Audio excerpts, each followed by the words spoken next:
Хэнти аймгийнхаа цаг үеийн мэдээллийг өндөрхөн телевизээр өдөр бүрийн 19, 21, 23 цагуудаас хүлээн авч үзээрэй. Төвийн томоохон телевизүүд болох TV9, TV5, Модор, Нутаг 21 телевизийн орон нутгадх инфо өндөр хаан телевиз. Бид танд үнэн бодит, шуурхай, хүртээмжтэй, тэнцвэртэй бодит мэдээллийг цаг алдалгүй газар дээрээс нь хүргэж байна. Бидэнтэй харилцагуудаас 7056 33 97. Сайн бацхан үзэгчтэй та бүхэндээ шинэ 7 хоногийн мэндийг өргөн дэвшүүлье. Өнөөдрийнхөө мэдээллийн хөтөлбөр үзэгчтэй дүрхэд бэлэн болсон байна. Анхаарлаа хандуулно. Ингээд та бүхэндээ мэдээлэлээ танилцуулъя. Эхний мэдээ. Хууль зүйн сайдын тушаалаар уламжил болгон зохион байгуулагддаг шилдэг хэсгийн төлөөлөгч 2019 тэмцээн зохион байгуулагдлаа. За энэ хүү тэмцээнд 15 сумын хэсгийн төлөөлөгч оролцож ур чадвараа сорьсон юм а. Энэ талаарх мэдээллийг одоо хүлээн авч үзсэн үү? Хэсгийн төлөөлөгч нарын мэргэжлийн ур чадвар, дадлага туршлагыг дээшлүүлэх зорилготой хууль зүйн сайдын тушаалаар уламжил болгон зохион байгуулагддаг шилдэг хэсгийн төлөөлөгч 2019 тэмцээн амжилттай болж шилдэгүүдээ шалгарууллаа. Тэмцээнд 15 сумын хэсгийн төлөөлөгч нар оролцсон бол нийлбэр оноогоор 3 дугаар байранд Хинтээ аймгийн Баянгүдэг сумын хэсгийн төлөөлөгч Дэслэгч Сэргэлэн Цав, 2 дугаар байранд Дадал сумын хэсгийн төлөөлөгч Улзибат орсон бол 1 дугаар байранд Жаргалдаан сумын хэсгийн төлөөлөгч Дэслэгч Уйрнаар тус шалгарч улсын аврагад оролцох эрхээ авсан юм а. За баярлалаа. Би Хинтээ аймгийн Дадал сумд одоогоор жил гараа ажиллаж байна. За өнгөрсөн 2018 онд төгсгөл сургуулийн цагдаагийн сургуулийг төгссөн. За өнгөрсөн жилийн тэмцээнд би дөрөвдүгээр байранд шалгарласан. Энэ удаад дэд байранд шалгарлаа. Баяртай байна. За жил гараа ажиллахдаа мэдээж маш их зүйлийг сурч мэдлээ. Цагдаагийн байгууллагад одоо юу хийж сурах ёстой, ямар ажил хийх ёстой, тэр бүгдийг мэдээж хамгийн бага нэгж болох суманд ажиллаж амьдарч байгаа үед мэдэрч байна. За гаргасан гавьяаны үед гэвэл гавьяа шинжилгээ үед гэвэл энэ оны 19 оны 6 сард цагдаагийн гавьяа зол тэмдгээр шагналцсан байна. Хэсгийн төлөөлөгч нарын тэмцээн 3 өдрийн турш мэргэжлийн ур чадварыг сорих чиглэлээр нийтдээ 12 төрлөөр өрсөлдсөн байна. Үүнд бие бэлдэр, буудлага, сэтгэн бодох чадвар, эссе бичлэг, хэргийн газрын үзлэг зэргээр хэсгийн төлөөлөгч нарын ур чадварыг шалгаж ажилласан бол тэмцээнд оролцох хэсгийн төлөөлөгч нарын оролцоо чадвар жилээс жилд нэмэгдэж байгааг баг бие бүрэлдэхүүн зохион байгуулагчид шүүгчдийн зүгээс онцлон хэлж байсан юм а. Би Жаргалдаан сумын хэсгийн төлөөлөгчөөр томилогдсон 2 жил ажиллаж байна. За өнгөрсөн жилийн тэмцээнд 5 дугаар ажилласан. За энэ жилийн тэмцээнд 5 дугаар ажилласан баяртай. За Жаргалдаан сумын хувьд бол төвийн станцын доор төгсөөс.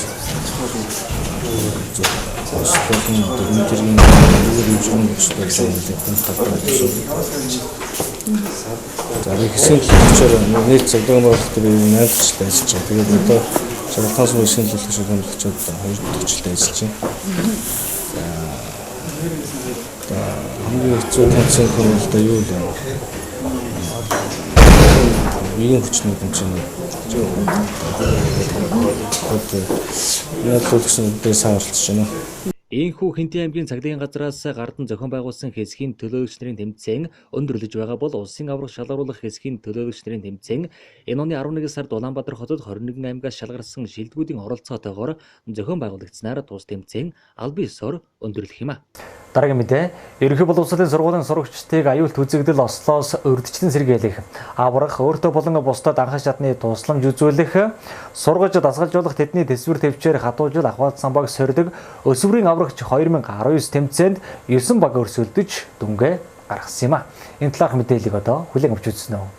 Онцгой байдлын газар, боловсрол соёл, урлагийн газар, гэр бүл хүүхд залуучдын газар, Дэлхийн цөм Монгол олон улсын байгууллага Бор өндөр 2 хөтөлбөр, Монголын улаан загалмайн нийгэмлэгтэй хамтран өсвөрийн аврагч 2019 аймгийн аврах шалгаруулах тэмцээнийг өнгөрсөн хагас сайн өдөр зохион байгуулагдлаа.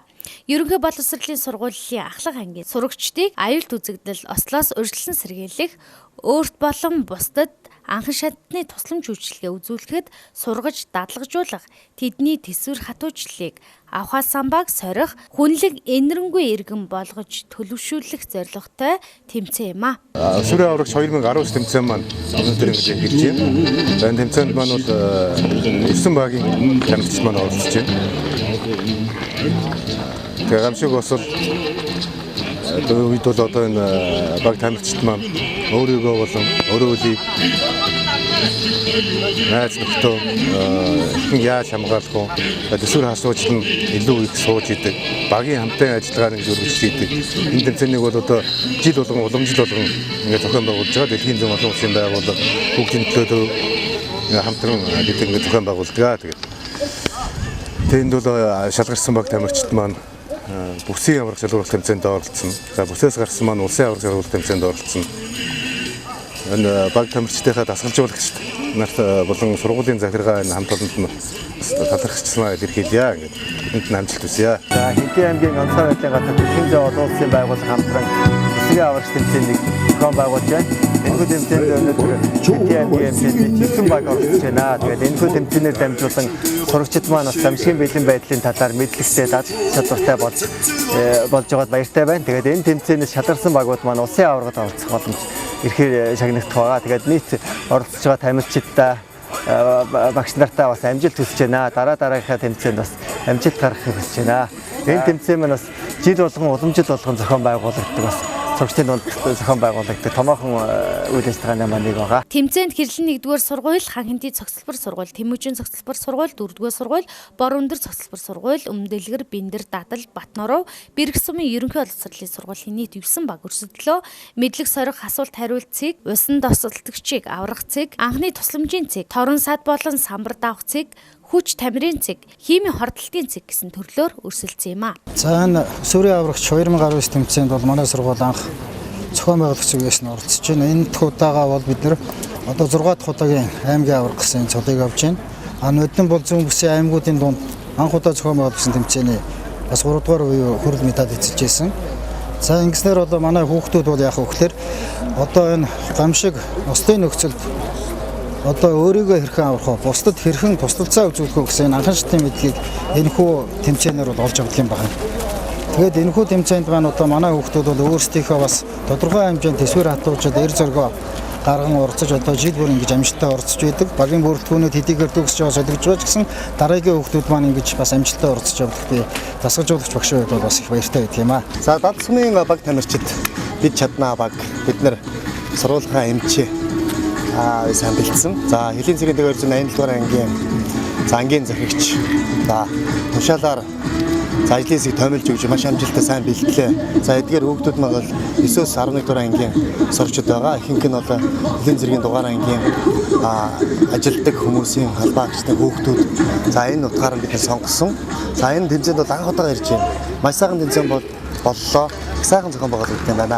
Тэмцээний нийлбэр дүнгээр 3 дугаар байранд Дадал сумын аврагч хүүхдүүд, 2 дугаар байранд Бэндэр сумын аврагч хүүхдүүд, 1 дугаар байранд Тэмүүжин цогцлбор сургуулийн аврагч хүүхдүүд шалгарч шилжиж явах цомын эзэд боллоо. Тэргүүн байранд шалгарсан баг нь Сүхбаатар аймагт зохион байгуулагдах Зүүн бүсийн өсвөрийн аврагч 2019 тэмцээнд Хинтээ аймагт төлөөлөн оролцох юм а. Хэрэв бүсдээ шилдэгэр шалгарвал улсад оролцох боломж бүрдэх юм а. Хинтээ аймгийн хөдөлмөр нийгмийн хамгааллын салбарын харьяа байгууллагууд болох эрүүл мэндийн нийгмийн даатгалын хэлтс гэр бүл хүүхэд залуучуудын хөгжлийн газар Хинтээ аймгийн политехникийн коллеж зэрэг байгууллагууд иргэдийн төрийн үйлчилгээг ойртуулах үүднээс нээлттэй хаалганы өдрөлгийг зохион байгууллаа. Олон улсын хөдөлмөрийн байгууллага үүсгэн байгуулагдсны 100 жил Монгол улсад хөдөлмөрийн асуудал хариуцсан төрийн захиргааны төв байгууллага байгуулагдсны 60 жилийн өн хүрээнд хөдөлмөр нийгмийн хамгааллын салбарын үйл ажиллагааг олон нийтэд сурталчилан таниулах, иргэдэд хөдөлмөр нийгмийн хамгааллын цогц үйлчилгээг нэг цэгээс үзүүлэх зорилготой хөдөлмөр нийгмийн хамгааллын салбарын харьяа байгууллагуудын нээлттэй хаалганы өдрөлөг 90 судалдааны төвийн гадна талбайд өнгөрсөн амралтын өдөр болсон юм а. Өнөөдөр энэ нээлттэй хаалганы өдрөлгөөр манай байгууллага нийгэм даатгалын хуулийн хэрэгжилтийг ард иргэдэд хүргэх үүднээс иргэдэд одоо бүх үйлчлэгийг газар дээр нь үзүүлэхээр ийм өдрөлгөд оролцож байна. Тэгээд иргэдэд бол хамгийн түрүүн иргэдийн сонирхдаг асуудал бол тэтгэвэр тэтгэмж тогтоох асуудал байдаг. Тэтгэврийн материал яаж бүрдүүлэхээс эхлээд тэр талаар бол бид манай байгууллага дээр угаасаа он дуустал 12 сарын 31 хүртэл даатгалагч танд туслах дэмжиж аян хэрэгжиж байгаа. Тэгээ энэ аяныхаа хүрээнд бид нөгөө тэтгэврт одоо сүүлийн 2019-2020 онд тэтгэврт авах иргэдийн одоо тэтгэврт авах материалыг тэр аяныхаа хүрээнд бол өнөөдөр энэ төлөвлөгөө ажиллаж иргэдэд тэтгэвэр тогтоох баримт бичгийн бүрдлийг нь үзэх. Тэгээ асуусан асуулт шаардлагатай асуудлуудыг одоо газар дээр нь шийдвэрлэхээр ингэж ажиллаж байна. За хөдөлмөр нийгмийн барилгын бажаа өдөрлөг. За залуучуудын хөгжлийн компани цусны хавцны шонгийн бүхэл хашаа тусны өдрийг 25-30 хөрөгч хамгаалах эзэн үйлчлэгтэй. За тэндээ бас ажилтан маань ажиллаж байна. Манай дэргэд явдаг бүжгийн сур харгааны сургуулингуудад бол хүүхдүүдэд бүртгэж байна. За үүнийг хүүхдүүдийн гаргах за үгийн бичгийн сургууль залуучдын хөгжлийн газар гэдэг утгаараа нийгмийн бүхэл салбарт тэгээд маань ирээд манай мэдээлэл ав хүүхдүүдэд одоо хүүхд хүмүүжүүлэх эрэг арга бичгийн сургууль боломжтой байна. Оролцогч байгууллагууд нэг цэгээс иргэд аж ахуйн нэгж байгууллагуудад үйлчилгээ үзүүлэх, үйл ажиллагаа танилцуулах, зөвлөгөө өгөх, иргэдэд тэтгэвэр тэтгэмж, ажилгүйдэл, үйлдвэрлэлийн осол мэргэжлээс шалтгаалсан өвчний болон сайн дурын даатгалын талаар мэдээлэл зөвлөгөө өгөх, нэг цэгээс нийгмийн даатгалын цогц үйлчилгээг үзүүлсэн юм а. За 19-с 20 оны хичээлийн жилд сургууль эзлэлийн ажлын зохион байгуулалт ерөнхийдөө дуусчихсан. Тэгээд яг эзлэлд дутуугаа нэг 3 мэргэжил 4 мэргэжил дээр бид нэмэлт эзлэлд авч байна. Тэгээд энэ нэмэлт эзлэлд авч байгаа ангиудынхаа бүтээлүүдийг тавиад иргэддээ сурталчлаад энэ мэргэжилтэй болсноор тийм ээ ийм бүтээлүүдийг хийж болох юм аа. Энэгээр буцаагаад өөрийгөө өрхөөгөө орлогыг авч явах боломжтой юм аа гэдэг ерөнхийдөө харуулах байдлаар ингээд мэргэжлийн ангиудад танилцуулахтай бүтээлүүдэд танилцуулаад байж байна. За энэ хичээлийн жилд бид 411 суралцагч хичээлийн эсэлтэд явуулна. За би 35 багш ажилчдтайгаар одоо сая сургуулийн төв 50 жилийн агаар манай сургууль маань одоо Хинтээ аймаг политехникийн коллеж болж өргөжлөө. Энийхээ хүрээнд яг коллежийнхаа техникчийн ангийг болохоор 20-21 оны хичээлийн жилдээ 3 мэргэжлээр техникчийн буюу дипломын боловсролтой ажил авъя гэсэн төлөвлөгөөтэй ажиллаж байгаа. Гэр бүл залуучуудын хөгжлийг дэмжих оролцоог нэмэгдүүлэх, хүүхдийн эрхийг хамгаалах төрийн бодлого, үйл ажиллагааг сурталчлан таниулах, зорилтод үйлчлүүлэгч нараас санал асуулга авах, сэргээн засах, эрт идрүүлгийн үзлэг оншилгоо хийх, зөвлөгөө өгөх, мэдээлэлээр хангах, хүүхдийн дугуйлангийн үйл ажиллагаад хөтөлбөрийг танилцуулах, зайлшгүй асран хамгаалах хэрэгцээ үүссэн 2-оос 18 хүртэлх насны хүүхэдтэй гэр бүлд зөвлөн туслах үйлчилгээ үзүүлэх, мэдээлэл зөвлөгөө өглөө. Дараагийн мэдээ Дэлхийн зүүн Монгол олон улсын байгууллага борон дөрөх 2 орон нутгийн хөтөлбөрийн санхүүжилтээр давны хам шинжтэй хүүхдүүдийн эцэг эхчүүдийг чадварчуулах сургалтыг Монголын давны холбоо болон Монголын аутизмын холбоотой хамтран анх удаага зохион байгууллаа. Энэ талаарх мэдээллийг одоо хүлээн авч үзсэн үү? Давны хам шинж гэж юу вэ? Ердийн тохиолдолд хүн 23 хос буюу 46 хоромсоомтой байдаг бол давны хам шинжтэй хүний 21 дугаар хоромсоом нь хос биш 3 болж хуваагдсны улмаас нэг илүү буюу 47 хоромсоомтой төрдөг төрөлхийн бэрхшээл юм а. Тиймээс 21 дугаар хоромсоомны гажуурлч гэж нэрлэдэг юм. Эдгээр хүүхдүүдтэй ойр дотн ажилдаг эцгийнхээ багш сурган хүмүүжүүлэгч, хүүхдийн эмч нар халамжийн мэргэжилтэн, боловсрол соёл урлагийн газрын мэргэжилтэнгүүд оролцож давны хам шинж болон аутизмтай хүүхдтэй хэрхэн харилцах, хэрхэн эдгээр хүүхдүүдэд сурах арга барилд дасгах, ийм төрлийн өвчтөй хүүхдийг эмч нар хэрхэн зөв таних онцлох талаар цогц мэдээллийг өгсөн сургалт болсон юм а. Монголын давны холбоо бол 2017 оны 12 сараас эхлээд хөдөө орон нутгууд чиглэсэн сургалтуудаа явуулж эхэлсэн. Бидний зорилго сар болгон нэг аймагт очиж сургалтаа явуулахыг зорддог. Энэ удаа Хинтээ аймагт бид Дэлхийн зүүн олон улсын байгууллагын одоо урилгаар тэгээд Дэлхийн зүүн олон улсын байгууллага энэ сургалтыг зохион байгуулад сургалтаа хурж ирж зохион байгуулж байна. Энэ сургалтыг манай хөдөө орон нутагт чиглэсэн сургалт ер нь бол давны холбоо, аутизмын холбоо, тусгай олимп гэдэг манай 3 байгууллага хамтарч бид нар зохион байгуулж ойлголтоо мэдээлэл түгээдэг. Тэгээд давны холбооны тухайд гэвэл бид нартэй холбогдол Facebook пэйж хуудас Монголын давны холбоо гэдэг монголоор бичгээр ороод холбогдох боломжтой. Мөн Улаанбаатар хотод очоод Зориг сангийн одоо байранд Монголын давны холбооны офис ажилладаг. Сүүлийн жилүүдэд ер нь бид нар хөдөө орон нутгууд чиглэсэн эцэг эхчүүдэд зориулсан ойлголт өгөх мөн давны хам шинжтэй хүүхдтэй ажилдаг одоо багш, эмнэлгийн ажилчид, нийгмийн халамжийн ажилтнууд зориулсан мэдээлэл түгээх сургалтуудыг ер нь одоо түлхүү зохион байгуулахад анхаарч байгаа. Тэгээд яг тэр нөгөө эцэг эхчүүдийн хөдөө орон нутгийн эцэг эхчүүдийн мэдээлэл хомс байдаг учраас энэ сургалтын мэдээж ач холбогдлыг бол маш өндрөөр одоо маш хэрэгцээтэй байдаг гэх үү дээ. Тэгэхээр бид нар давны холбоо төрийн бас байгууллага учраас хотод очиж бид нартай холбогдож болно төрийн зориг сан хэлсэн. Эсвэл Facebook хуудасаар ямар ч үед бид нар лөө захиа бичгэд Монголын давны холбоо хариулахад одоо бэлэн байдаг. Хинти аймгийн хэмжээнд энэ төрлийн эмгэгтэй хүүхэд насанд хүрсэн цөөнгүй бий. Тэднийг ялгуурлан гадуурхахгүй сурч хүмүүжих, боловсрох тал дээр нь ижил тэгш хандаж төр бодлогоороо зохицуулах зайлшгүй шаардлагатайг тэд хэлж байна.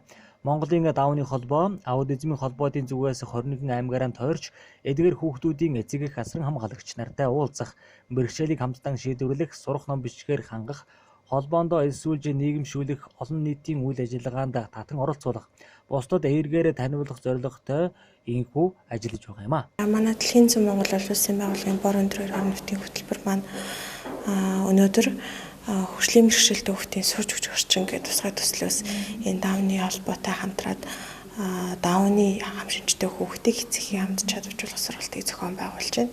Тэгээ энэ сургалтанд бид нар дан эцэг их биш бас энэ тухайн Дауны хамшинчтэй хүүхдэд боловсрал болон эрүүл мэндийн үйлчилгээ үзүүлж байгаа бас салбарын төлөөллүүдийг оруулж байгаа. Тэгээд эрүүл мэндийн газар нэгдсэн эмнэлэг, за тэгээ 2 дугаар цэцэрлэг, 3 дугаар сургууль гэх мэтлэн сурвалж цэцэрлэгээс оролцож байна. Тэгээд ер нь аймгийн хэмжээнд одоо энэ нийт хөгжлийн бэрхшээлтэй хүүхдүүдэд бас яаж ер нь эцэг эхчүүдийг чадахжуулах уу гэдээ бид нар бас нэлээд ярилцж байгаад аль болох хүүхдийг бэрхшээлийн төрлөөр ангилж бас сургалтыг зохион байгуулах нүүр дүнтэй байна гэд ярилцсан. Тэгээд аймгийн хэмжээнд бол нэг 10 гаруй Дауны хамшинчтэй хүүхдүүд байна. Тэгээд бид нэр энэ сургалтыг аймгийн засгийн тамирын газартай хамтраад сургалтаа зохион байгуулж байна. Сумдууд руу бас мэдээлэл хүргэсэн. Зарим эцэг эхчүүд нь бас газар зүйн байршилтай холбоотойгоор бас ирэхгүй бас хүмүүс байна. Тэгэхээр нэг 5-6 эцэг эхчүүд бас энэ сургалтанд маань оролцож байна. Тэгээд яг нь ингээд сургалт зохион байгуулад гол зорилго маань гэх юм бол эцэг эхчүүд маань өөрсдөө бас нэлээд чадвартай болоосэй. Багш нар маань тухайн Дауны хамшинчтай хүүхдэд ажилладаг арга зүйтэй болоосэй. За тэгээ мөн эрүүл мэндийн ажилтнууд маань энэ талаар нэлээд бас мэдлэгээ баттгаасай. Мэдээж манай Дэлхийн зам бол байнгын байхгүй. Орон нутгийг чадваржуулах үүрэгтэй. Тэгэхээр нэг эхлэлийн тавиад өгсөн цагт бас манай орон нутаг маань энэ чиглэлээр бас цаашдаа зам олоод явах болов гэсэн найдвартайгаар энэ сургалтаа зохион байгуулж байна. Энэ төрлийн хам шинж эмгэгтэй бол эцэг эхчүүд та бүхэн эдгээр байгууллагуудад хандаж, арга зүйн болоод сэтгэл зүйн туслалц авч хүүхдүүдэд нийгэмшүүлэх, сурч хөгжих тал дээр нь анхаарлаа хандуулаарай. Мэдээллийн хөтөлбөртэй хамтдаа үзэгч та бүхэндээ баярлалаа. Дараагийн мэдээ. Хэрлэн сумын засаг даргын ивэлдор зохион байгуулсан багуудын урлаг спортын наадмын спортын төрөлд 1-р байранд 4-р баг орсон бол урлагийн төрлийн 1-р байранд 5-р баг тус орсон байна. Хэрлэн сумын засаг дарга буу Чингис хотын захирагч Идэрбатын ивэлдор зохион байгуулагдсан багуудын урлаг спортын наадамд Хэрлэн сумын 8-р агийн давхарцсан тоогоор 500 гаруй иргэд оролцож спортын 4, урлагийн 8 төрлөөр 2 өдрийн турш өрсөлдөн шилдэгүүдэд шалгарууллаа.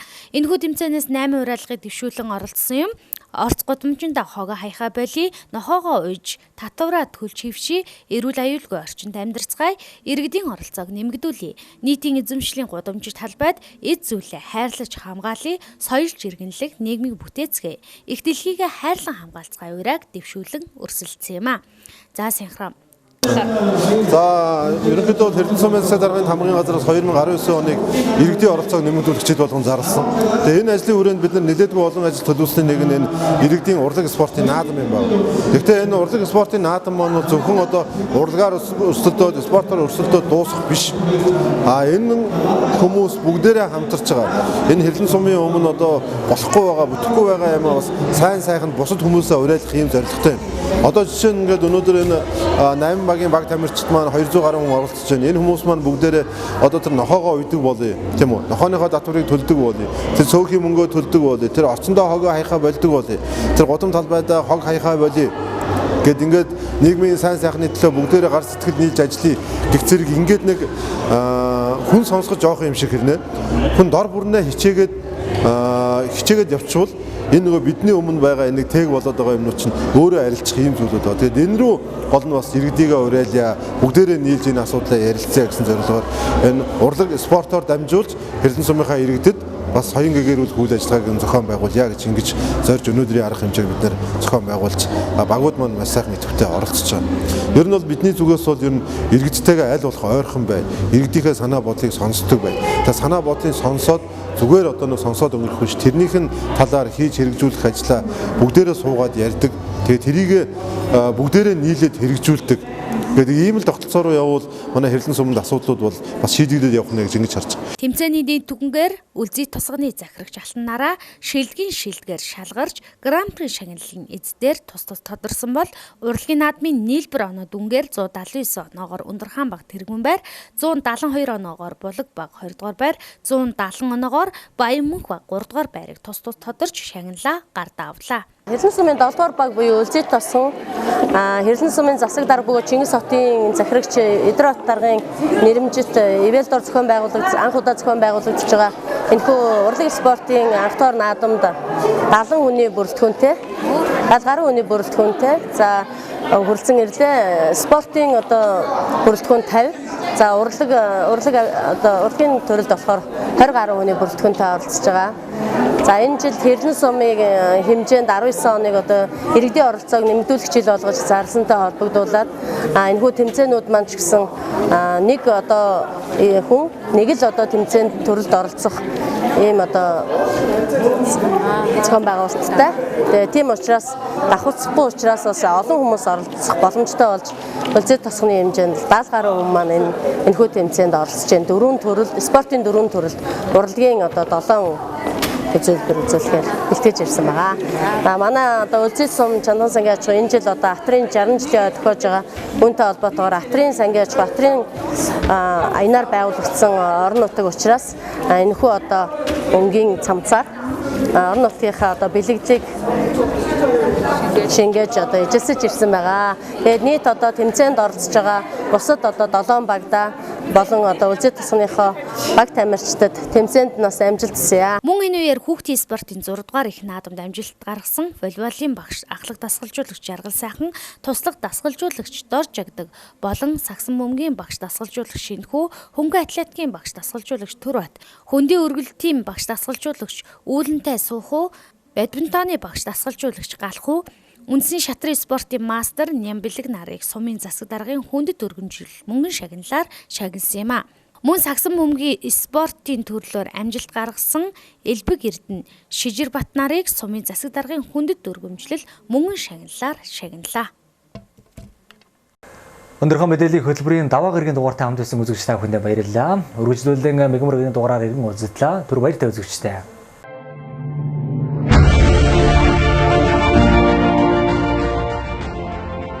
Хэнтэй аймгийнхаа цаг үеийн мэдээллийг өндрхан телевизээр өдөр бүрийн 19, 21, 23 цагуудаас хүлээн авч үзээрэй.